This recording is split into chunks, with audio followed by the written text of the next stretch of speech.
Again, I want to thank Ari Katz for his efforts as a volunteer leader in enabling all of us to gather together to spend time with Ariel Burger today, and through Ariel to be uplifted through his teacher and my teacher, Elie Wiesel. So just a word about what Elie Wiesel means to me. I'm a child of Holocaust survivors, and my parents were remarkable people. It was only as an adult that I recognized that neither had ever finished high school. And what I did appreciate is their respective worldly wisdom and kindness and love. I was blessed with remarkable parents.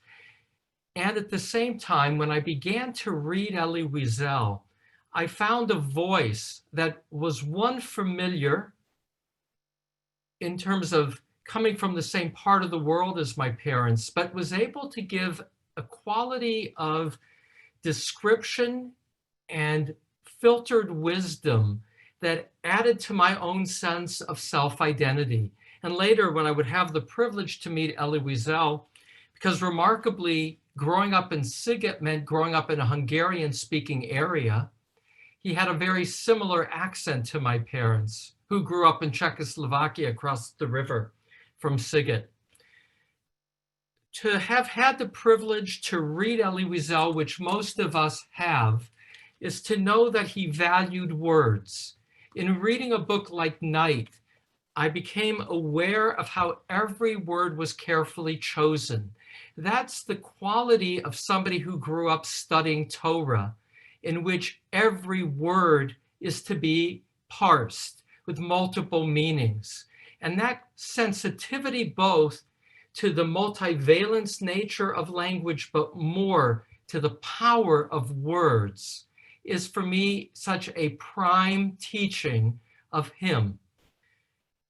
I have another little thing to share, and this is Elie Wiesel singing at the 92nd Street Y. You know, to support himself in Paris, he was a choir conductor, and he did songs of his youth in recent years at the 92nd Street Y. I had the privilege to work at the 92nd Street Y in the middle 80s when I was a student at JTS, and to sit with Professor Wiesel in the green room, one-on-one. It was an enormous privilege that would lead to my visiting with him once I moved to Tustin here in California, at least once a year. This spans almost 30 years I spent visiting with Professor Wiesel. And so one closing image of Elie Wiesel as a person. I had set up an appointment to visit with Professor Wiesel, and I took my then 8-year-old Jonathan along on the trip to New York. And I had scheduled this time to meet with Professor Wiesel, but earlier in the day, Jonathan wanted to climb the Statue of Liberty. And, you know, I don't take him that often, so we started climbing the Statue of Liberty. But what I didn't know when I began waiting in line with him is that it was single file up the Statue of Liberty. The bottom line is, by the time we got down, it was clear I was not going to make our appointment. I was so upset because I always looked to the privilege of being with Professor Wiesel and having some one-on-one time with him. So I called his office and I said, you know, by the time I get the boat from the island back to Manhattan and get to his office, I'm going to not be able to make it on time. And his secretary said, no problem. He blocked off an hour for you. Get here when you get here. So we got there about a half hour late. I was terribly embarrassed because of my great admiration for Professor Wiesel to be late for an appointment. And here I was with my 8-year-old son, and he greeted me as he did each time with such remarkable warmth. And in meeting Jonathan, he just wanted to play slap hands with Jonathan. That quality of his own humility, of his own kindness and playfulness are parts of what also drew me to him as, in my heart, as a member of family. To have known Professor Wiesel was to know somebody who straddled worlds, the world of Sigget, which Ariel is going to teach us about today, and the world of making an impact in the bigger world. Just a word about Ariel Burger. The author of the book Witness allowed me to feel in the classroom of Elie Wiesel, but more, to know how Ariel, as a student of Elie Wiesel, maintains his legacy of love of learning, love of teaching, and seeing learning and words as purposeful in leadership. In that regard, I draw all of us our attention to the Roots project that Ariel is beginning with Elie Wiesel's son, Elisha, as president of the organization. I hope that when Ariel finishes his teaching of us this month, many of us will get involved in the work of the Witness Foundation on behalf of Elie Wiesel's legacy. Ariel Burger, the author of Witness, the student of Elie Wiesel, our teacher. Thank you so much, Rabbi Spitz. And as Ari knows, and as I said a few minutes ago to just the two of you, but I want to share with everyone, one of the highlights of my visit to your community, to Orange County, was getting to meet you and hear your stories of Professor Wiesel as we walked on the beach together for an hour or so on my last morning there. And I remember, I hope you do too, that we talked about his approach to miracles and the combination of a kind of imagination that was rich and sometimes open to fantasy, rabbinic fantasy, Hasidic fantasy, but also was very down to earth and very canny and this worldly. That combination was very rare. That's what we talked about among many other things. And I want to thank you for that time as well as for this introduction. The great theologian, American theologian, Paul Tillich said that all theology is biography, because if you dig down into someone's beliefs, someone's personal philosophy, you will find that the events of their lives have shaped their beliefs and their worldview and their vision. But from the standpoint of a believer, a person of faith, all biography is also theology, because we believe that the events of our lives are authored somehow by the infinite and therefore have infinite meaning. And all of that is to say that it is very difficult to capture or fully understand any life, though we can describe it.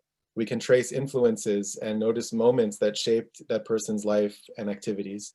And that is what I'm going to try to do today concerning my teacher, our teacher, Elie Wiesel of blessed memory. Professor Wiesel was called the conscience of the world. He was the confidant of presidents and prime ministers. He was a global activist on behalf of oppressed people in many locales. He was a lover of chocolate and chocolate rugelach. He was the author of morally transformative fiction. He was a teacher who empowered students from across the globe. He was a friend. He was a singer. He was a father who chose hope over despair in having a family. He didn't like to celebrate birthdays. He had a sharp sense of humor. He suffered from occasional migraines, and he didn't sleep well because he was deeply and keenly aware of the suffering of other human beings. Who was he, and how did he become the person we know as the Elie Wiesel who in many ways shaped the trajectory, the moral arc of the late 20th and early 21st century? How did he become Elie Wiesel? Of course, the Holocaust is the defining fact of his life. It's the defining fact of his generation. Really, it's the defining fact of our lives too, though many of us have forgotten. And that's a subject we will have to return to. The Holocaust continues to shape our world, our lives, our political discourse in many ways. But we have to consider Professor Wiesel's life before, during, and after. So I'm going to talk about those three sections of his life in this session today, before, during, and after the Holocaust. And my goal is to explore origins and influences, the key influences and moments in his life upon which he drew in his teaching, in his writing, and in his activism. In the next session, we will talk about the primary motifs and issues and preoccupations and obsessions of Professor Elie Wiesel. And in the third and final session, we will talk about his legacy and his message for today. And of course, we are all keenly aware and sensitive to the fact that the world needs his voice very, very much today. We are struggling with things that he addressed in his entire life and career with great acuity and clarity and passion and compassion. And so the events of the previous few days, the polarization in our country and around the world, the dehumanization of our political discourse, the coarsening of our political discourse, all of these things are places where we need help. And we know, and those of us who know his teaching, know that his teaching can help us. So as much as possible, we're going to try to bring that in the last session and talk about what might he offer us today in this time of great trouble and difficulty. So we're going to begin with before, and I want to say before we begin, we're going to begin with before the Holocaust, but before we begin, I want to ask you, if you have a question, put it in the chat. We'll have some time at the end. Ari will moderate and choose some questions. And as always, if you ask a question, or if you have a question that you don't get to ask because we run out of time, feel free to email me. We'll put my email in the chat as well, and you can be in touch. I will respond to you.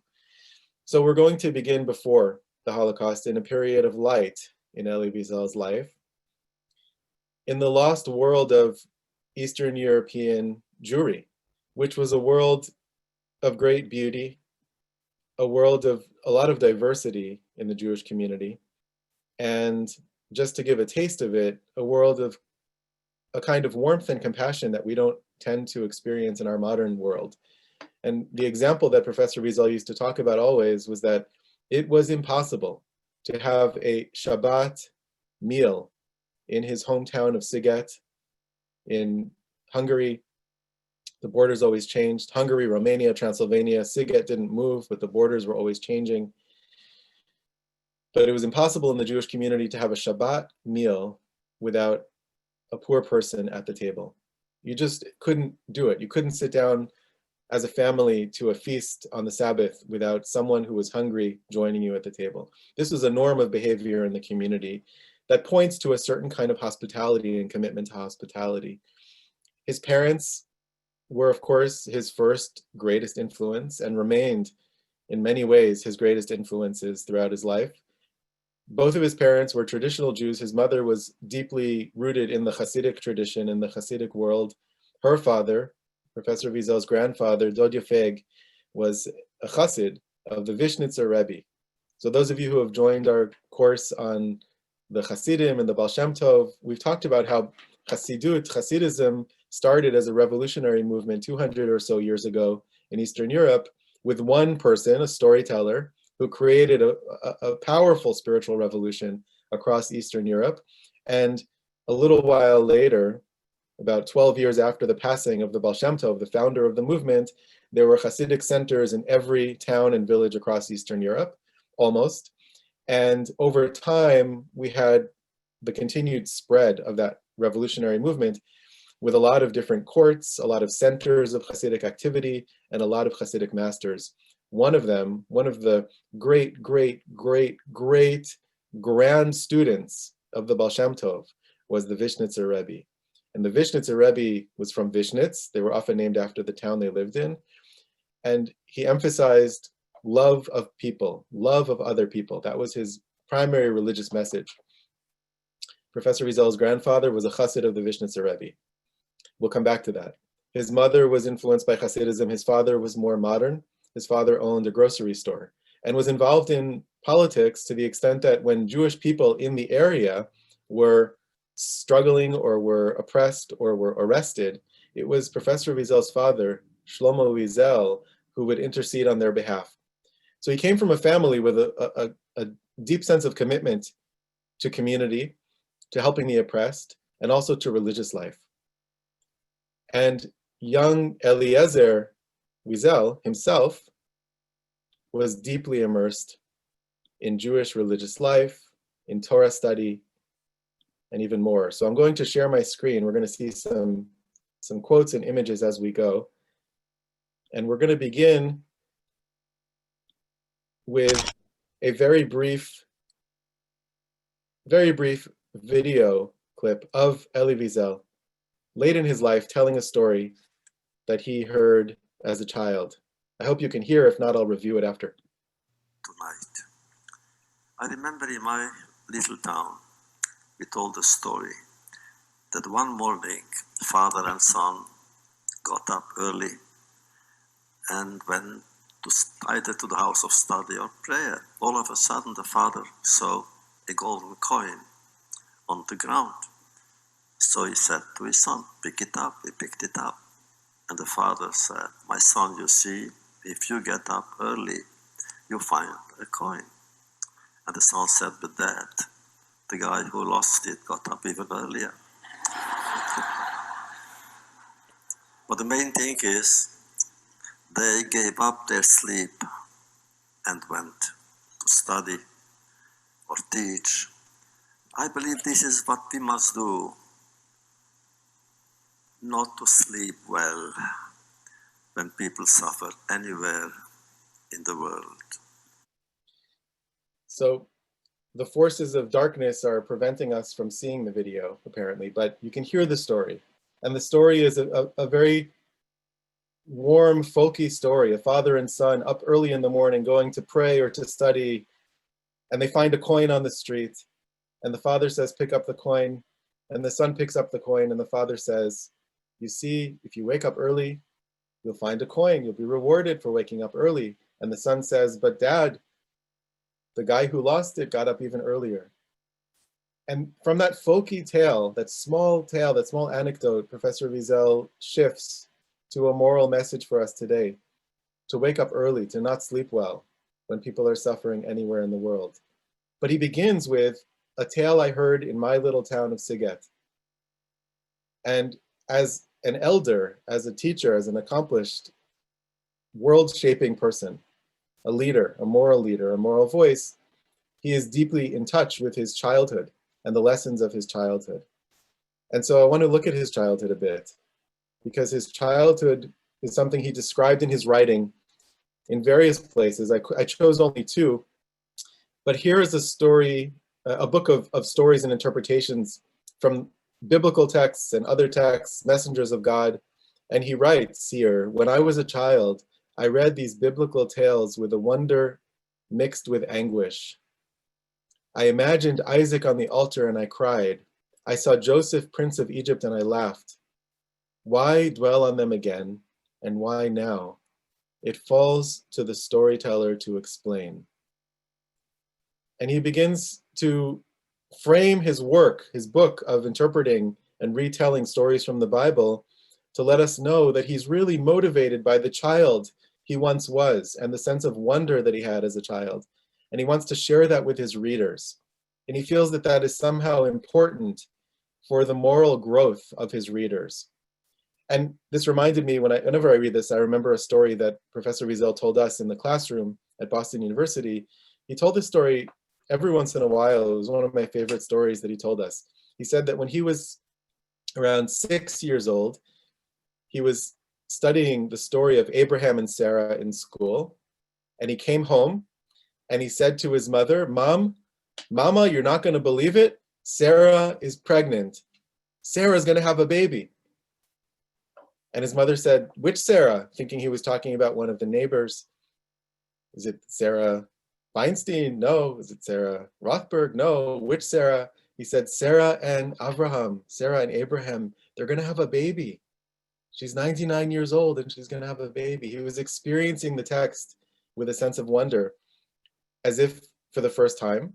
And it was the first time when he was 6 years old, but he never lost that sense of wonder. And when we studied with him and when you heard him lecture, and when you read his writings, you see that that sense of wonder is very much alive. Elsewhere, in another book, Souls on Fire, sorry, the document just crashed for some reason, but I'll bring it back up. In Souls on Fire, Professor Wiesel also tells the stories of his childhood, but now they're not biblical stories, they're Hasidic stories, by telling us about the experience of sitting as a young child, not in school this time, but with his grandfather. his grandfather, the Chassid, his grandfather, the Vishnitzer Chassid, Dod Yefeg. And he writes, and I don't expect you to read this, I just want you to know it's there in Souls on Fire, page 6 and 7. If you have the book, reread this section. But he says, I would listen to them at night, as night fell, between the prayers of Mincha and Ma'ariv, between the prayers of the afternoon and the evening, in the house of study filled with the flickering shadows of yellow candles. The elders spoke of the great masters, the Hasidic masters, as though they had known them personally. Each had his favorite Rebbe, his favorite master, and a legend he liked above all others. I came to feel that I was forever listening to the same story about the same Rebbe. Only the names of people and places changed. And then he says that he asks his grandfather, is it possible that there really was only one Rebbe?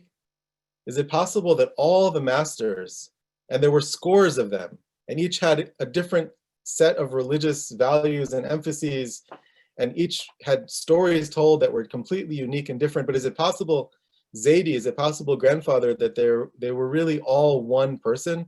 They were different aspects of one Rebbe? And my grandfather said, yes, it is possible, and even probable. Every Rebbe, every master has but one chassid, has but one student, and every student has but one master. One could not exist without the other. Isn't this a sign of weakness? I asked. No, replied my grandfather, it is their very strength. And this is a moment, just a glimpse of what it was like to sit with his grandfather and other elders hearing stories from 100 years earlier or more with a sense of great intimacy. And so young Eliezer Wiesel was living in this world of biblical study, was living in the world of text, Jewish text study, was living in the world of Hasidic tales. And he told us that actually everyone thinks that Night is his first book, but in fact, there was an earlier book, The Lost Book. When Eliezer Wiesel was 13 years old, he borrowed the single typewriter in Siget in order to write a commentary on the Bible. I think it was on the book of Genesis and part of Exodus. And he painstakingly typed out his own commentary on the Bible, his own questions, his responses to those questions, his questions on the questions, new ideas, new insights, new readings, new interpretations. And with the events to come, that commentary was lost. And Professor Wiesel said, I'm glad it was lost, because if I saw it now, I would be very embarrassed. I was 13 years old. It wasn't the level of commentary that should be published, but it was actually my first book, he told us. And so he was living in this world of biblical study and Torah study. And we have a snapshot, another glimpse of what happened at Elie Wiesel's bar mitzvah. And he writes, and he talked about this as well, that he was looking forward to his bar mitzvah. And like all Jewish children of my town, I had to prepare a speech for my bar mitzvah, the ceremony which at 13 would make my acceptance by the community, would mark my acceptance by the community as a full member. And this is true today. For a bar or bat mitzvah, the bar or bat mitzvah gives a speech. But he writes, a few days before the event, I went to see my Rebbe and I pleaded with him not to attend. Try to understand. I will not dare open my mouth in your presence. Whatever new insights I may have, I have from you. Whatever I could say, you already know, and better than I. To speak with you present would be like playing teacher in front of my teacher. He was a gentleman, fond of solitude. That's why it surprised me when he refused my request. You want to exclude me from your celebration? I am sorry, but I shall be there. But seeing my agitation, he quickly added, later you will teach, you will communicate what you are now acquiring from me and others like me. I shall no longer be here to listen. But remember, I don't ask the storyteller to play the role of master. All I ask is that he fulfill his duty as messenger and witness. The end of the story, to the astonishment of my parents and friends, I went through the ceremony without a speech. We have a sense here of a child who is filled with reverence for his teacher, filled with a certain humility, a shyness to speak in front of the teacher. And this too was a quality that accompanied Elie Wiesel throughout his life. We'll see this again later on. And as Elie Wiesel became a bar mitzvah, he became deeply interested in the deeper levels of study of Jewish tradition. He became deeply involved, even slightly obsessed with the study of mysticism. And at the age of 13, he decided with two friends that he wanted to study Kabbalah.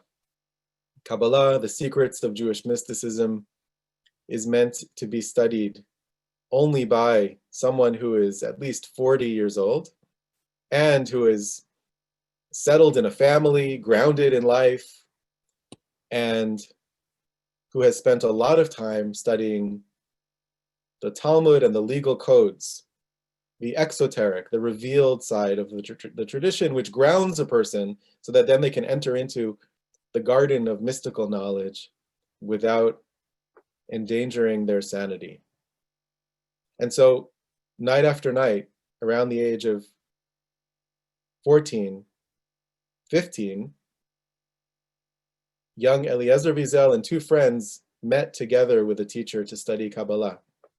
And he told us that after several weeks of the study, the mystical study, one of the friends went mad. One of the friends became catatonic and unresponsive. This is a major blow to their study group. But unfazed, the two other boys continued their study with their teacher late at night.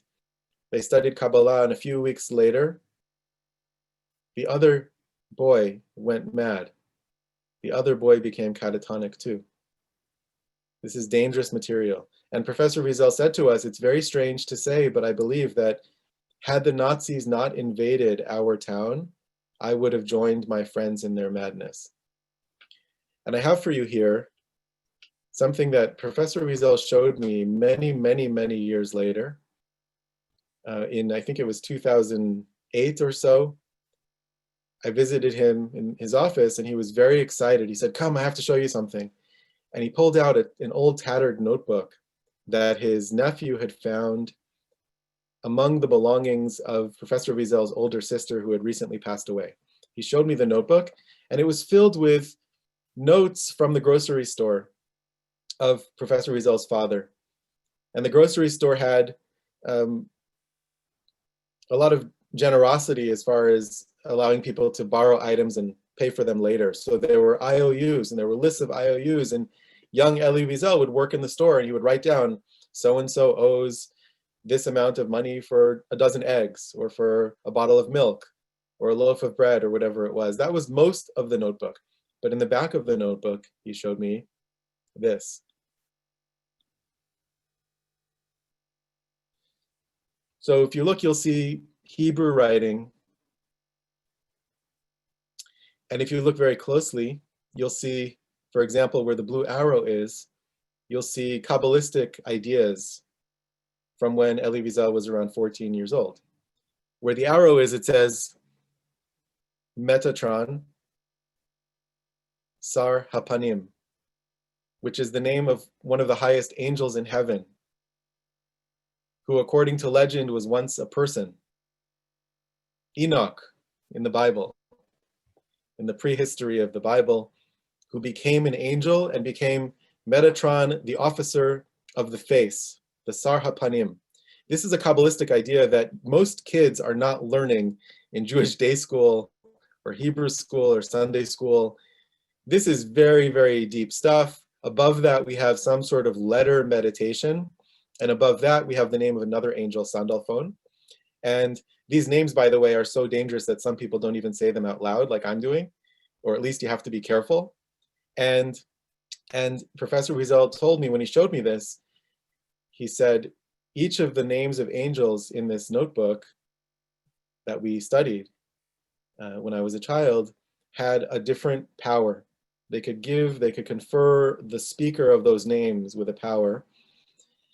And he pointed to one of the names and he said, this name, according to the Kabbalah, makes you invisible. If you meditate on the name and you speak it in a certain way with the proper intention, it can make you invisible. And he looked at me, he said, I tried to use this name in the camps. and it didn't work. And then he smiled kind of wryly, and he said, I must not have had the proper intention. Professor Wiesel said that in his childhood, he knew the name of Jerusalem before he knew the name of his own hometown. He knew the streets of Jerusalem from the holy books before he knew the streets of his town. And while the other kids were playing outside, he would be in the synagogue reciting Psalms and praying for the Messiah to come and redeem the world and bring peace to the world and raise up the mystical sparks of holiness that have been lost throughout human history and restore and heal what's been broken. This is the child we're talking about, a child with a dreamy, deep sense of faith. And then, of course, the events of night. And here we move into part 2. The events of night you can read about in Night. That is Professor Wiesel's eyewitness testimony of what happened in what he called the Kingdom of Night. The entrance of the Nazis to the town of Siget. The command to report to a central office and to bring your papers, your passport and other state papers, identity cards, only to have a Hungarian police officer tear up those papers in your face. The ghetto in Siget, the removal of Jews from their homes into a tiny portion of the town in crowded conditions, and the deportation. And of course, if you read Night, I'm sure many of you have, you know that Night begins with the character of Moshe the beadle. And Moshe is the one who has seen what the Nazis are doing, who has seen the beginning of genocide and has somehow survived and comes back to Siget and tells people what he has seen, and no one wants to believe him, because how can you possibly believe that such darkness can happen? And this becomes one of the themes of Elie Wiesel's life and work, that you have to believe the dark stories that you hear and take them seriously. And when you hear the enemy talk about the destruction, the planned slaughter of another people, take the enemy seriously. Don't disbelieve. We have to have faith in God, but we also have to have faith in the enemy, because then we can prepare ourselves. And one of the lessons of this time, and it's a very painful lesson for Professor Wiesel, was that he and his family could have escaped if they had known what was happening. Because there were rumors, because Moshe the beadle came back and had these stories to tell, and because they listened to the BBC radio every day during that period. The people of Siget, even in the ghetto, had access to the BBC, and if the BBC radio had said, Jews resist or run away to the forest, because the Nazis aren't just bringing you to labor camps, they are destroying you wholesale, many Jews would have fled to the forest, and the Wiesel family had an opportunity to do so. A Christian woman who worked for them knocked on the window late at night and said, come with me, I have a cabin in the woods. I'll take care of you, I'll make sure you have food. And they refused because they didn't know what it meant to get on the train. The rest of the events are recorded in Night, the loss upon arrival of his mother and his little sister, and then later the loss of his father, and the events of the camps, and the silence of God, and the silence of the world. And there's one moment that Professor Wiesel writes about, something he witnessed in the camp, that shaped his life as well, the trial of God that he witnessed in the camp. And he writes, he spoke about it often, and he writes, in a concentration camp, this is in Auschwitz, one evening after work, a rabbi called together 3 of his colleagues and convoked a special court, a traditional Beit Din, a traditional Jewish court. Standing with his head held high before the other rabbis, he spoke as follows, I intend to convict God of murder, for he is destroying his people and the law he gave them from Mount Sinai. I have irrefutable proof in my hands. Judge without fear or sorrow or prejudice. Whatever you have to lose has long since been taken away. And the trial proceeded in due legal form, with witnesses for both sides, with pleas and deliberations. The unanimous verdict of the rabbis, the court, God is guilty of allowing the destruction of his children. What's not written here, though, and what Professor Wiesel often emphasized, is that after the rabbi and the rabbinic court declared God guilty, that same rabbi leading the proceedings clapped on the table, he hit the table, and he said, okay, Now it's time to pray the evening prayer.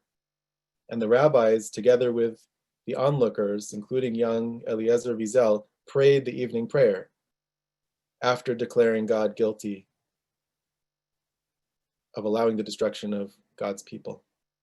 That tension, that paradox of the loss of faith and the maintenance of faith, the maintenance of religious practice, is a very central formative experience for Professor Wiesel. We'll talk about it a lot more next time. But it led to the possibility of a faith after the Holocaust. And even in the camps, Professor Wiesel told us he saw people praying. He saw people reciting prayers like, Ahavas olam ahavtanu, you have loved us, God, with a great love. And he always commented on this and how absurd it was to say those words in Auschwitz. But people said those words. And people lined up to borrow a pair of tefillin, of phylacteries, to put them on when someone was able to sneak a pair into the camp. And he told the story that was recently published again through the efforts of his son Elisha, just a few weeks ago around Hanukkah, of a rabbi a friend of Professor Wiesel, who bartered food for potatoes, not so he could eat the potatoes, but so that he could make the potatoes into a Hanukkah menorah by carving out the potatoes and filling them with oil and wicks. There were people who were so committed to their Jewish life, even there, that raised significant questions for him, but also showed him what's possible. And finally, he said that he saw kindness even in the camps. In this realm of darkness and absurdity, of an attack on everything decent and everything human, Elie Wiesel saw humanity. He saw a father give his last scrap of bread to his son, and the son give it back to his father. You need it more. No, you need it more. He saw that love and compassion even there, and that stayed with him. And one of the lessons he drew from that is that tragedy does not define us. It is our response to tragedy that defines us. This is Elie Wiesel around the time of liberation, a photo taken by, I think, by the international aid groups. And after the war, after having lost his whole family, as he thought, it would turn out later that two of his two older sisters survived the war, but he wouldn't know that for some time. At this point, he thought he lost everything and everyone. And the entire world he grew up in is gone. And the young people were brought in 1945 to an orphanage in France. And this is a picture of the orphanage, the children in the orphanage. Elie Wiesel is in here. We can send it around later so you can zoom in and find him. He's wearing a beret. If you look closely, you'll find him. And the orphanage was a place where these children, and these were all religious children from the Holocaust who wanted to be together with other religious children in order to have kosher food and so on, were coming back to life. We're finding a way to go on. And Elie Wiesel started in this period of time to give lectures to his friends because he was a very scholarly young person. He knew a lot already.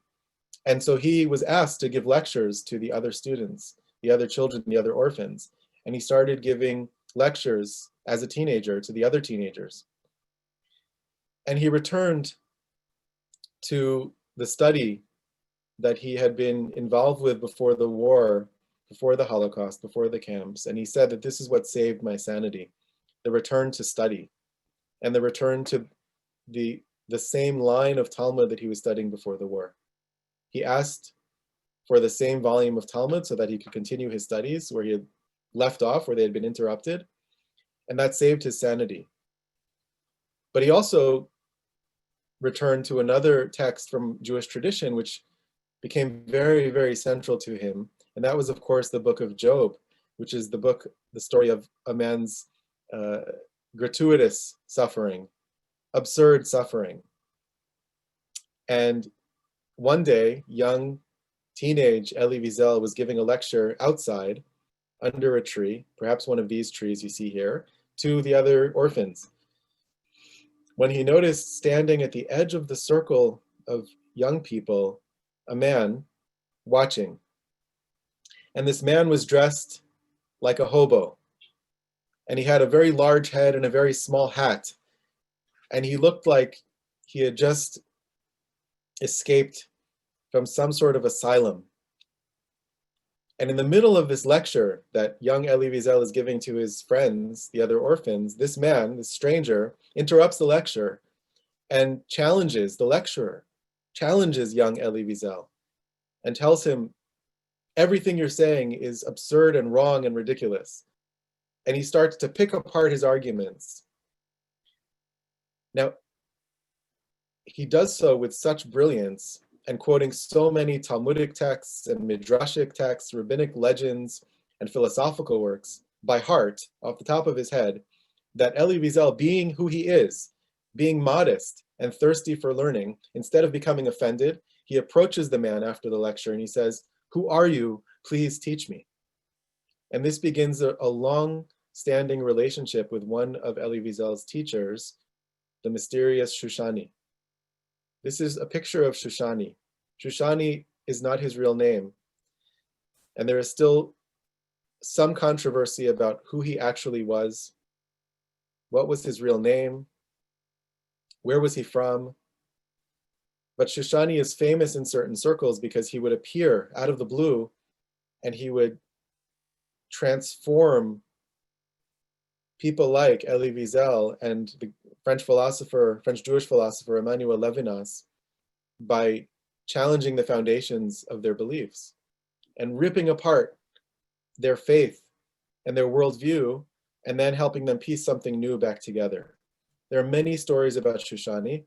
Someone's actually working on a documentary film about Shoshani now, and I follow the proceedings of the investigations there avidly because they keep discovering new stories about Shoshani.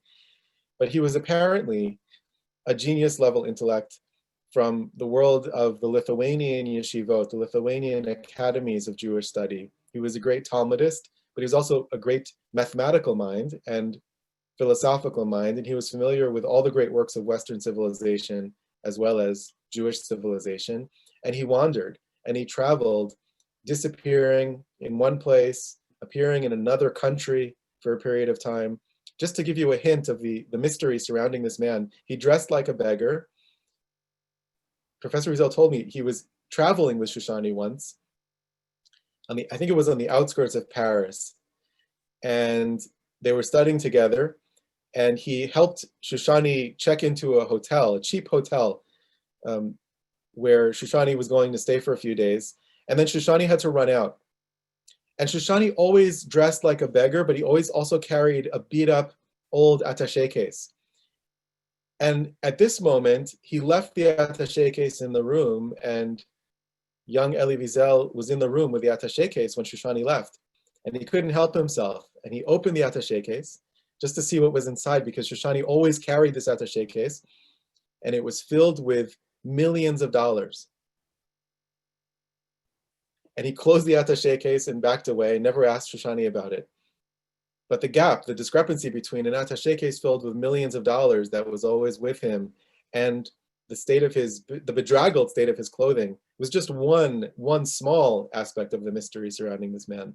Shoshani died years later, and Professor Wiesel received a letter informing him that Shoshani had died, and that Shoshani had died penniless in Argentina, and that no one could pay for his gravestone. And so Elie Wiesel sent a check to pay for the gravestone for his teacher Shoshani, and he wrote an inscription, which is on the gravestone, which says, "His life is surrounded by mystery and wrapped in enigma, the great scholar Shoshani." And you can see this, you can find out more online if you're interested, but this was a formative influence on Professor Wiesel.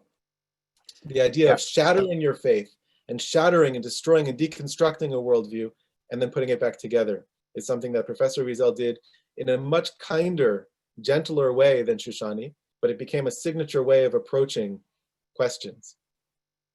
Now, Ari, go ahead. Sorry, just not to interrupt. I was trying to find a good place. Do you mind making the screen a full screen share so people can see the whole screen right now? Some people are saying it's a little hard to see because they can see the other stuff, the ancillary stuff. Absolutely. How's that? Okay, thanks for jumping in. So after the war, after liberation, Elie Wiesel felt trapped in a paradox. And the paradox was the paradox of obligation. Because on the one hand, he felt the need to bear witness to what he had experienced. He felt the need to tell the world what he had experienced. On the other hand, he felt that it was completely impossible to do so. And so he took a vow that for 10 years after the war, he would not write about his experiences. So from 1945 to 1955, he didn't write about the Holocaust. He didn't write about the camps. He didn't write his memoir. He knew he had to, but he waited. He wanted to find the right language. Rabbi Spitz, you spoke about the power of language, the precision of Professor Wiesel's language, his commitment to that idea that language matters, the power of words. And so he didn't want to say anything that would not quite capture with authenticity and truth the experience. And he knew that it was impossible to fully capture the experience. And he was caught in that bind, caught in that paradox for 10 years. And then he met as a journalist, because now young Elie Wiesel became a journalist. He studied at the Sorbonne. He studied many subjects, philosophy. He was introduced to the French existentialists. He studied philosophy and the classics of Western and Eastern literature. He flew to India and visited ashrams. He studied psychopathology. He was interested in madness because he had seen the world go mad. And then he became a journalist. He became a journalist for an Israeli newspaper first, Yediot Achronot. And as a journalist, he was sent to interview the great Catholic theologian, Francois Mauriac. And this is a picture of Mauriac, whose encounter with Elie Wiesel changed Elie Wiesel in a radical way. You can read about it in the preface, the introduction tonight, in some editions. But the short version of the story is that Mauriac was talking about Jesus a lot, and the pathos of Jesus, the pathos of the cross in Catholic theology, and in reference to the events of World War II.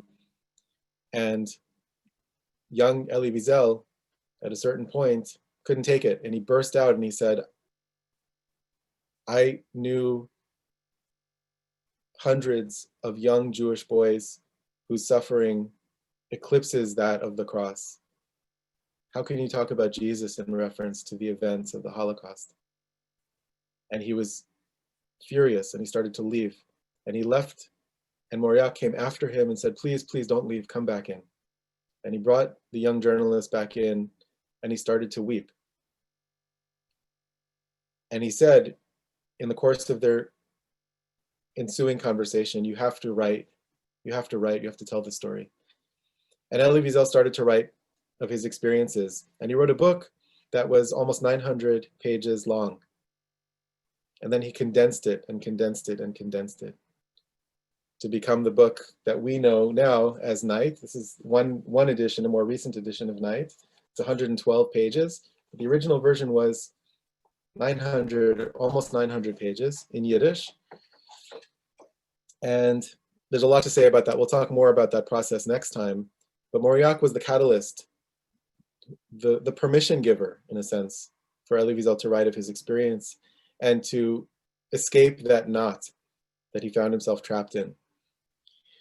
Over the next years, as a journalist, he traveled around the world. He became very familiar with the oppression of people in the Amazon rainforest, in Cambodia, in other places around the world. And he began to really consider his role as a public teacher, or an author, and an activist. And along the way, we're talking about his influences today. So another one of his great influences is Rabbi Saul Lieberman, a great scholar. And at this point, Elie Wiesel, this is in the late 60s now, Elie Wiesel was giving lectures at the 92nd Street Y about Jewish topics. And there's a theme here from his bar mitzvah to Shoshani to Rabbi Saul Lieberman, in which Elie Wiesel, a brilliant scholar and teacher, is shy in the presence of great masters and scholars who are older, of the previous generation. And so he's about to give a lecture at the Y, and he hears that Rabbi Saul Lieberman is in the audience. And he's very shy and doesn't want to speak, but he has to. The show must go on. He gives the lecture. And afterwards, someone comes to Professor Wiesel and says, Rabbi Lieberman wants to see you. So they set up a time to meet. And Elie Wiesel visits Rabbi Saul Lieberman in his study at the Jewish Theological Seminary in New York. And Rabbi Lieberman says to him, that point that you mentioned in your lecture about Maimonides and the land of Israel and Shabbat, is that original? Is that your own? And Elie Wiesel said, yes. And Saul Lieberman reached up behind him and pulled down the Jerusalem Talmud and opened to a certain page and said, you see, it's written right here in the commentary on the Jerusalem Talmud. And Elie Wiesel said, Baruch Shekivanti. Baruch Shekivanti is a Hebrew blessing that you say when you find that someone has said something that you've also said that you thought was original. You find a source for an idea that you had. And Elie Wiesel was so happy to find that there was a forebear to his own thinking. And Saul Lieberman continued and said, that other idea that you said, and he quoted another idea from the lecture, was that your own? And Elie Wiesel said, yes, it was. And Saul Lieberman said, look here, in this commentary on the Code of Jewish Law, the same idea. Elie Wiesel said, Baruch Shekivanti. Like Mazel Tov, it's wonderful. Rabbi Lieberman was testing the young scholar to see if he was driven by ego or if he was sincere in his search for truth. And this is the test. If you can be happy that something you said that you thought was original is not, then you are actually seeking truth. And Rabbi Lieberman saw that the young Elie Wiesel was indeed a truth seeker. He said, I want you to come study with me. And they began a course of study that lasted 17 years every week. And Rabbi Lieberman became, in Professor Wiesel's own estimation, his greatest teacher, his greatest master. And he often said, I don't know how to introduce Rabbi Lieberman, but I know how I would like to be introduced. I would like to be introduced as the student of Rabbi Saul Lieberman. And of course, we must remember that all of this was leading to the role that Professor Wiesel would play increasingly from the late 70s until soon before his passing, the role of teacher. And drawing on all of these experiences, drawing on the light of his childhood, the warmth, the hospitality, the love of learning, the love of mystical studies, the love of singing that Rabbi Spitz mentioned, which we'll talk about next time as well. Drawing on the darkness of the kingdom of night, the shattering of his faith, the destruction and devastation and absurdity, the experience that betrays and belies and defies all possible meaning, any philosophical argument you could possibly make, any religious claim is rendered bankrupt in the light of the Holocaust. Total, utter devastation. Drawing on that experience, drawing on his post-war experiences in the orphanage, coming back to study, the encounter with his great teachers, his life as a journalist, his eyewitness testimony of events around the world, and his writing, the opening of the floodgates of his writing. Because From Night, which it's important to note was rejected 17 times by publishers. When I was working on my book, Professor Wiesel said to me, my book was rejected 17 times, so if a publisher rejects your book, keep going. And even when it was published, it sold very poorly for the first several years because people didn't want to hear about the Holocaust. But he kept going, and after he wrote Night, he wrote the next book and the next book and the next book, The Town Beyond the Wall, The Gates of the Forest, Souls on Fire, many, many other books that have really changed millions of lives. There's much more to say, but I'm going to end here so we can hear your questions, or at least a few of them. All of this is to say that in all of Professor Wiesel's life and work, he drew on all of these experiences and integrated them and left nothing behind. And this is a very difficult thing to do for anyone, to integrate every stage of your life and your growth. And the last thing I want to say is that Professor Wiesel was in many ways the youngest person I've ever met, which means he was very deeply in touch with his inner child. He referenced his inner child sometimes, including when he received the Nobel Prize in 1986, which we'll talk about next time. Every moment in his life was part of him. He walked with all of it and found a way to live with all of it with a great sense of hope in spite of everything. Ari. Thank you for that great background. Very much appreciated, some of which I've heard, some of which I read in your book, but all of which you brought to life. So much appreciated, and a lot of new stuff. So a few quick questions for you. I'll try to shoot them off very quickly in our limited time. Did Elie Wiesel remain religious throughout his life, or did he consider becoming a rabbi? So this is a complicated question. We're going to talk about it at length next time, but I'll give a brief answer, which is that he always remained in dialogue with Jewish tradition. He remained traditional in his practice. For example, he put on phylacteries every day, and he loved putting on tefillin. He loved putting on phylacteries. I was with him once in his office in New York when a package arrived, and it was from his close friend who was a rabbi, a great rabbi, a well-known rabbi in Brooklyn, who had just sent him a new pair of phylacteries. And Professor Wiesel already had phylacteries. In fact, he had a couple of pairs of phylacteries. Tefillin. The tefillin are biblical straps and boxes with verses written inside that traditionally Jewish men wear on the arm and on the head above the eyes to bind all of ourselves to God. And Professor Wiesel was so happy. It was like watching a little kid on Hanukkah morning open presents. He was so happy to get this pair of tefillin. And why was he so happy? Because now he could leave it in Paris so that when he arrived at Paris, he would know that he would have tefillin waiting there for him. He studied Talmud every day. So he was very deeply connected to the rhythms of Jewish life, Shabbat and the holidays and so on. But as we will see, his relationship to faith and his relationship to religious ideas became very, very complicated after and because of his experiences of the Holocaust. So we could say that before the war, he had a simple faith. During the war, his faith was shattered. And after the war, he developed a new approach to faith that he called a wounded faith, which we'll talk about next time. Did he have a group of students who he, like a select group who he would meet with to teach Torah to become their teacher? And do we know any of those names in particular you can share with us? Professor Wiesel had many, many, many students. And I think over 3,000 students went through his classes at Boston University, maybe more. And of course, all the people who came to his lectures religiously, no pun intended, who followed him for years, year after year after year in New York or in Boston, and those who read his books. He had many, many students. And occasionally he developed a closer, more intimate relationship with a student and would give very generously of his time. So there are people like that. Reinhold is one of them. He's here with us from Germany today.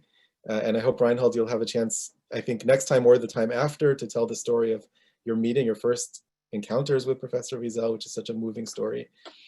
And there are others as well. And really that's the obligation of a student who has received so much from a teacher, is to pay it forward. And Professor Wiesel felt that. He once quoted to me the Talmudic saying, originally in Aramaic, but it's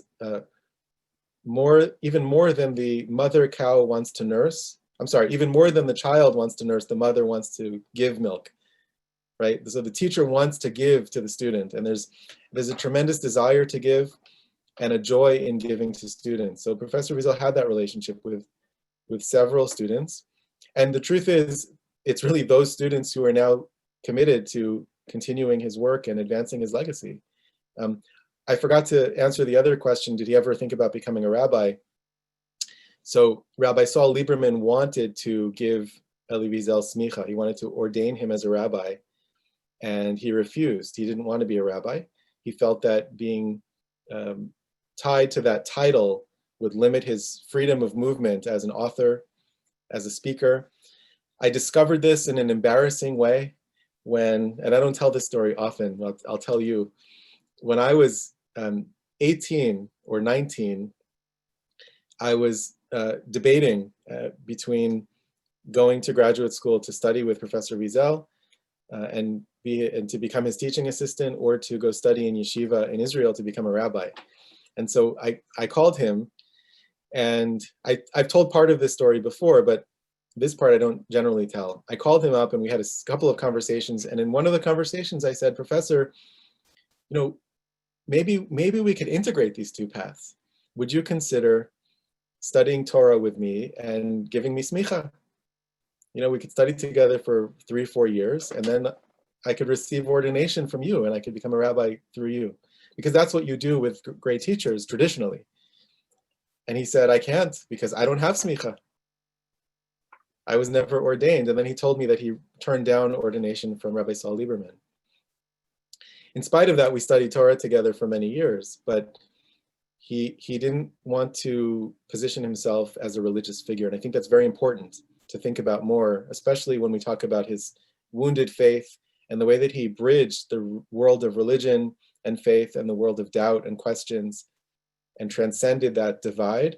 That becomes a very important contribution of Elie Wiesel to the world today, when we have a lot of all kinds of polarizations, but many religious conflicts and conflicts between traditional and conservative believers, fanatics, literalists, and people who are against religion. Professor Wiesel really existed above that fray and above that false dichotomy, partly by refusing to become a rabbi and be defined by any religious role. Did he have a relationship or interaction with the Rebbe and or Abraham Joshua Heschel? Yes and yes. I'm going to, for the sake of time, I skipped a couple of slides. One of them is of Elie Wiesel with the Lubavitcher Rebbe.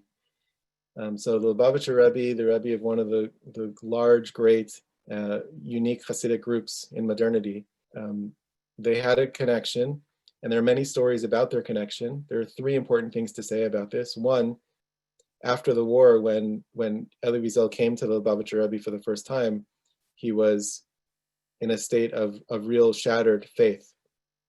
And the Lubavitcher Rebbe, of course, was still deeply rooted in his faith, even with deep, sensitive knowledge of the Holocaust and anguish because of the Holocaust.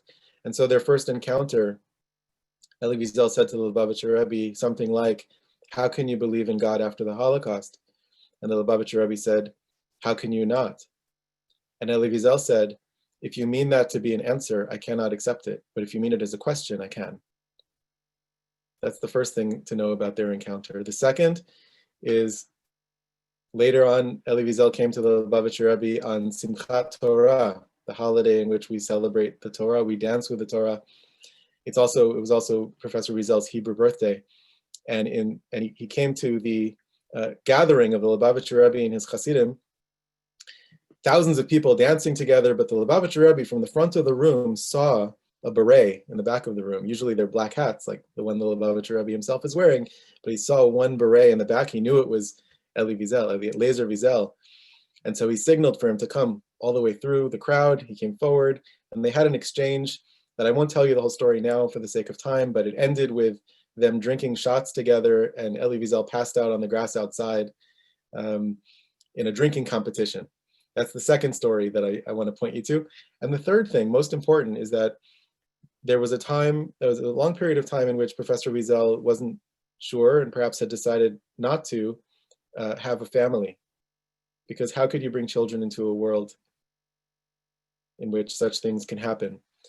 And the Lubavitcher Rebbe was one of the teachers in Elie Wiesel's life who said, you have to choose life. You have to choose hope in spite of all of that.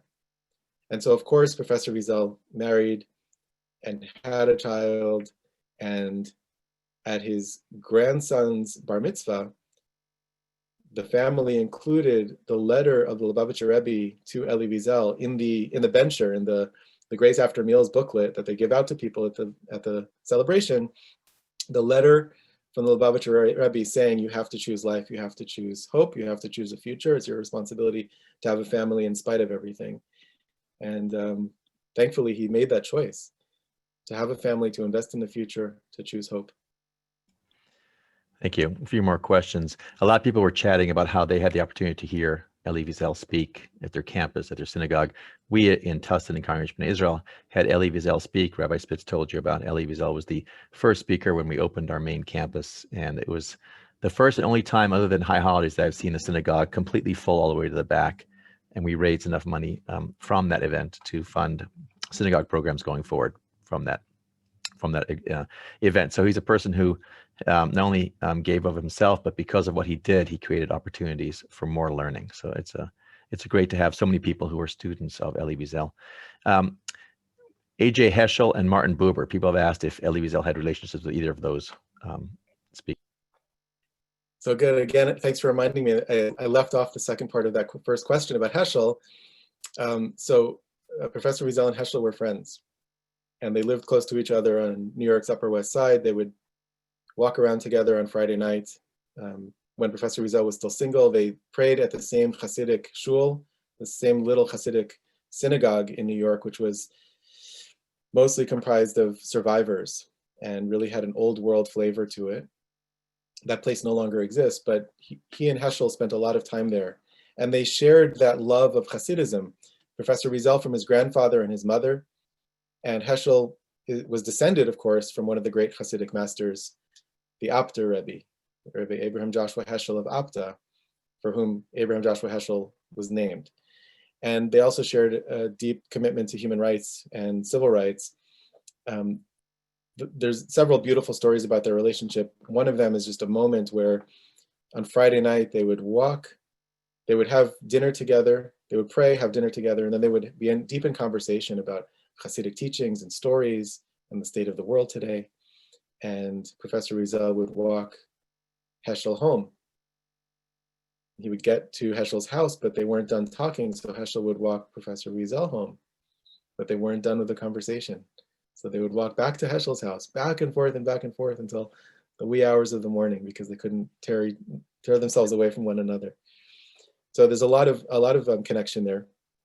Buber, there was no personal connection, but of course, Professor Wiesel was very aware of and grateful for Buber's work translating the Hasidic tales and integrating them into a kind of contemporary humanistic philosophy. But he had some criticism of that because Buber toned down the particular aspects of the Hasidim sometimes to make them more palatable to a modern audience. And if you look at Buber's Tales of the Hasidim and you compare it to Professor Wiesel's book Souls on Fire, you'll see that there are a lot of commonalities, and there are a lot of the same stories appear in both books, but they're told very differently. And Professor Wiesel's versions are generally much warmer and with a lot more heart, and Buber's are more intellectual and philosophical. They're both wonderful books, and they both together open me to the world of Hasidism. But there's a lot more to say about Buber's I and Thou and Professor Wiesel's philosophy, but parallels, not personal connection in the same way that he had with Heschel. I appreciate people staying on for the Q&A and the great questions. So there's going to be a little competition real quick. This is from my friend, Rabbi Charlie Savanor. He says, the first person to text me the name of Elie Wiesel's book about Soviet Jewry will get any of Elie Wiesel's books that is affordable from CSP as a gift, or you can, if you don't have Ariel's book, I can send you that book. So first person, Elie Wiesel's book about Soviet Jewry, you can text me the name of that book, because there is a book about that. Okay, Marilyn Hassett wins. Jews of Silence. Okay, Marilyn, just tell me what book you'd like, and I'll ship it to you. So a few other quick questions. Did Elie Wiesel talk about how he survived the Holocaust, why he thinks he survived? Was there a reason he survived that other people didn't? That was a good question that was asked. So in line with his general philosophy and his approach to looking for meaning and believing that ultimately we cannot answer the questions of the Holocaust, that the Holocaust is a question that inherently cannot be answered. When asked, how did you survive? Why did you survive? He would say, I have no idea. I have no idea. He would say, I wasn't stronger than other people around me in the camps. I wasn't well connected. I didn't have any protection from any guards or anything. And he said, I sometimes even had less of a reason to live than other people who didn't survive. I have no idea. It was a coincidence. It's not something I can find meaning in. The question for me, he would say, is not why did I survive, but what did I do with my survival? I'm going to get the last question I'm going to ask you. I'm telegraphing right now is, what would Elie Wiesel say about what happened last week? And in particular, what would he say? What would he have to say to some of the people who were involved in storming the Capitol, who were obvious Holocaust deniers wearing the shirts that we've all heard about? But before we get there, a few other quick questions. So Do people have copies of Elie Wiesel's notes? So 900 pages distilled down to night, which is a very small book. Have you seen the 900 pages? Do we have those so we can see more of what he was thinking when he was writing that book or other books? If you can read Yiddish, absolutely. And there's been some publications of selections in English. And as far as notes, we have, there's a lot of material in the archive at Boston University.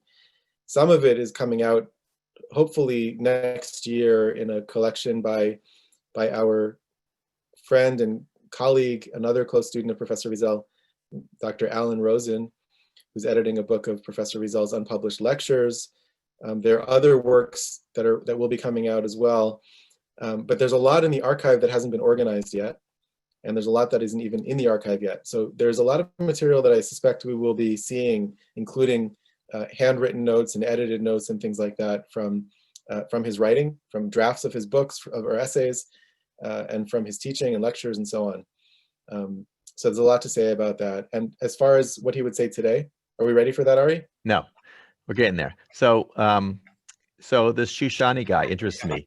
Has anybody looked for that missing attaché case? And I would like to send some CS people like Howard Dragutsky to South America to dig up this case, because there's a lot of money in there for CSP. We would donate it to other causes as well, but we can use that money for more programs. So has anybody found that attaché case? Should Howard book his ticket when it's safe to go to Uruguay? No and no. No, Howard shouldn't go? Because if they haven't found that attaché case, we're going to go send Howard to look for it. Yeah. Okay. We'll talk more, but I think it's not a good idea for several reasons. I think there are other lessons of the story. I was focused on the millions. Rochelle Ambersound, one of our longtime CSP supporters and participants, and a poet in her own right, and a good thinker, asked the question: when Elie Wiesel found out about his older sisters being alive, what was the nature of their relationship? Because she says survivor-sibling relationship is colored by difficulty in both being in pain over the loss of their parents and the trauma of being in a place like the Holocaust. So what was his relationship like with his sisters? I don't know much about it. I know that they, first of all, met in a strange way. They found each other in a strange way because the sisters recognized his photo in a newspaper. And that's how they discovered one another again. And they were in a different place in life. They had settled down already. And so there was some sense of distance, but also, of course, a sense of unspoken closeness and shared experience. And the way that it played out most, I think, is that Professor Wiesel became very, very close with his nephew, one of his nephews who now lives in Israel. And before Professor Wiesel had his own family, this child was like his own child. They were very, very close. And so that was the way that the relationship carried on, even after the loss of his sisters. Many years later, they remained very close, and the families are still very, very close to one another. There's so many good questions about his relationship with Viktor Frankl, Primo Levi. Maybe we'll kind of address that either by email or in the follow-up lecture next week. So before we get to the final question, can you just remind people what are we going to do next week about Elie Wiesel in this series? Yeah, Ariel, I'll suggest that if you can send me the chat again, we can capture some of those questions, and I'll try to address some of them, at least some of them next time. Next time, my intention is to share with you some of the central ideas and motifs and preoccupations of Professor Wiesel's life and career. And so what were the central issues that he concerned himself with over and over again in different contexts? Themes of language and the power of language and the dangers of language.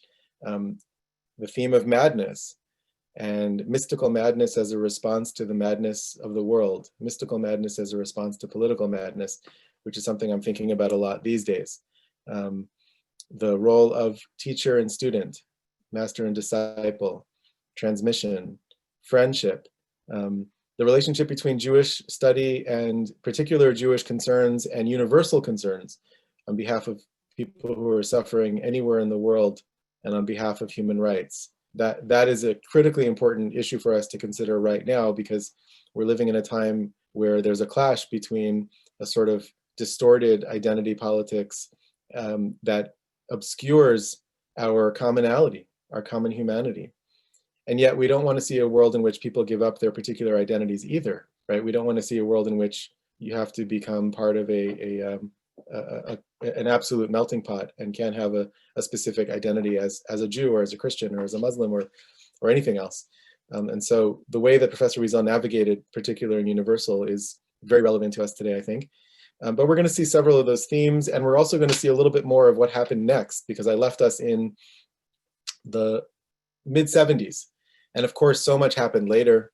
The Bitburg affair, the Nobel, teaching, Yugoslavia, the opening of the Holocaust Museum in Washington, and on and on. So we're going to compress that in some way, because we won't have more than the time we have today, but we're going to cover a little bit more moving forward into the future, but really focusing on those themes and those motifs and some of the key methodologies that Professor Wiesel used to navigate very complex and difficult issues in his time that are relevant to our time. And obviously, you know, if we would get to the issue we're going to talk about right now briefly in the next 2 sessions, which is what would if Elie Wiesel was alive today and he witnessed what we all witnessed this past week, what would he say? How would he address it? How would he address the fact that on national television, it's very ironic that we saw part of the group were obvious Holocaust deniers based on what they were wearing, but now it's come out that you have people in there who were sons of an Orthodox rabbi from Brooklyn. So it was a very unusual crowd, but we'll focus on in general what happened yesterday and that the Holocaust denying part. Just want to get your thoughts on, you know, what if he went into class tomorrow with his students and they said, what do we do with this? What would he say? So I want to preface this by saying that I never answer the question, what would Professor Wiesel say? Because I don't know what he would say, and I cannot speak for him. I wish he were here to tell us what he would say. All I can do is tell you things that he said in other contexts that I think are relevant to today. And there are 3 things that come to mind. One, he loved America very deeply, and he had a tremendous sense of gratitude to this country for giving him citizenship for the first time since he was a child.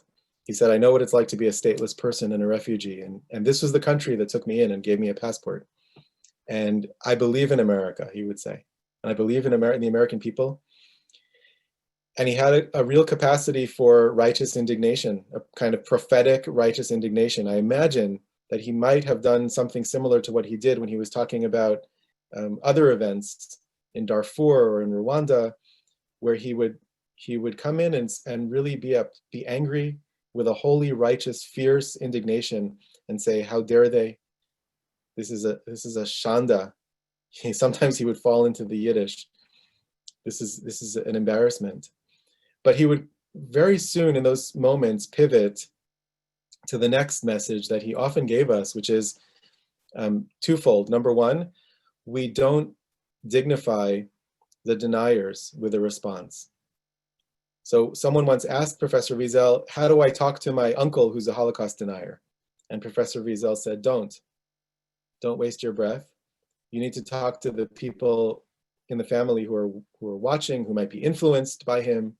Those are the people you need to reach out to. And so the people who are deniers or wearing a Camp Auschwitz hoodie or 6 million weren't enough t-shirt, we don't dignify them with a response.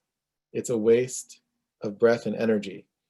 Even though sometimes the miraculous happens, and there are cases where white supremacists recant their views and renounce their views, we can't engage them because it dignifies them.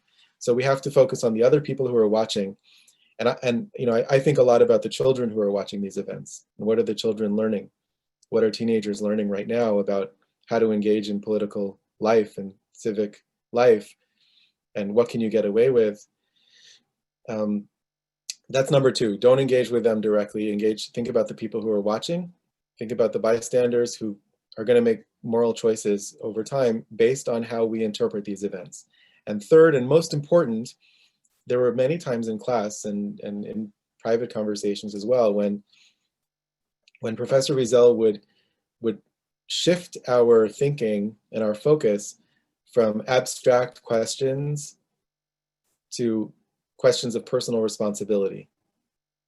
And I think what I hear echoing in these moments as we're watching disgusting, destructive behavior, cynical behavior, trampling on democratic symbols and norms, violence and loss of life, and the prospect of more violence, and fanaticism, and different forms of fanaticism. And we've seen it before last week, and we've seen it in different sides of the political spectrum too. We've seen violence and the shutting down of conversation, and we've seen echo chambers and people only spending time with people who agree with them, and increasing polarization. What do I have to do? Can we shift the conversation from the third person or the second person to the first person? What's my responsibility as a person, as a Jew, as a citizen? What do I have to do to contribute? What do I have to do to bring people together who might disagree? What do I have to do to model good behavior and constructive conflict? That's ultimately the message, I think, that Professor Wiesel shared with us over and over again in the face of all kinds of challenges in the world, all kinds of situations and difficult moments, is that we need to understand that we have power. We need to understand that every one of us can make a difference. And I'll end with a question that students sometimes asked Professor Wiesel. They would say, Professor, you know, we believe you, but we're students in university. We don't have a Nobel Peace Prize. We don't have a lot of money. We can't afford to put an op-ed in the New York Times. We can't speak to the president or the prime minister or the head of the United Nations. What can we do? What can we do? And Professor Wiesel would often say, look for the outstretched hand. Look for the outstretched hand. Look for someone in your immediate vicinity who needs something, who needs compassion, who needs a smile, who needs connection. There's always something you can do, and it's not about scale, and it's not about global impact. It could be in your family. It could be thinking of someone who's isolated during this pandemic who needs a phone call. It could be an act of kindness at a very small level. Those things add up. Those things are meaningful. They make a difference. Those things constitute moral leadership and moral behavior. We are all moral leaders. We have a responsibility to act like it. That's ultimately, I think, the message that I take from his teaching in moments like these. Thank you for ending with that. Moral leadership is definitely what we lack and what we need and what we hope to have in this country and around the world. It's not just America, people. Not just America. We've got major issues. So thank you for bringing Elie Wiesel back to us today.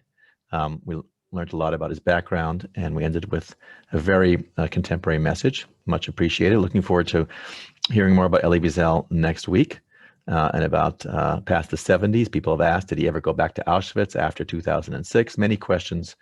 I'll share the chat with you. I wanted to thank everybody for your terrific questions. I turned the chat off a bit during the middle so people could concentrate. I turned it back on so you can chat to me. Maybe that's a good way to go forward, so you can chat questions to me and not interrupt other people's concentration. We'll give that a shot. Know that we have 15 more programs with Ariel Burger, including the last two in this session. So go to occsp.net, join us for great classes about Jewish writing, Jewish stories, and wrestling with the text. Thank you all. Be safe out there. I will tell you, more and more people I know are getting sick, even in my office, lots of people. So, you know, get your vaccine. Keep safe and then get your vaccine so you can stay healthy. You are very important to us. You are learners.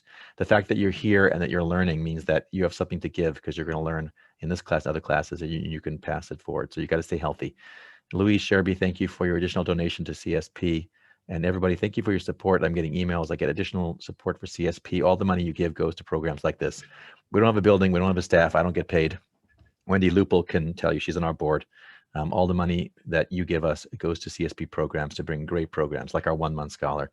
We have many programs coming up. I just emailed everybody to invite you to a special program on the Freudian reading of Stiesel so that you can be ready for when Stiesel comes back to television. So get on our email list so you find out more about that. You can go to occsp.net and register. Ariel, thank you. Thank you very much. Thank you. Thank Rabbi Spitz. Thank you all for being here together. These gatherings are good for us. They're good for the world. It radiates outward. Let's keep going. Okay, everybody. Have a great rest of your Sunday. Talk to you soon. Bye, Morrisons. Bye, new people. Evelyn Bell and Judy Garber and Ken Stewart and Reinhold and Torbjorn. Hopefully I got your name right. And Nice to meet you. Please come back for more CSP. And welcome people from around the country. Ray Dorn, you're very local, but always nice to have you with us. The Rubens, of course, Gary Myers, Elise Podek, thank you for joining us. I'm going to go spend some quality time with my little guys. Browers, this month's for you, so thank you for all you do. And hope you're enjoying your olive oil from Israel. Okay, bye everybody.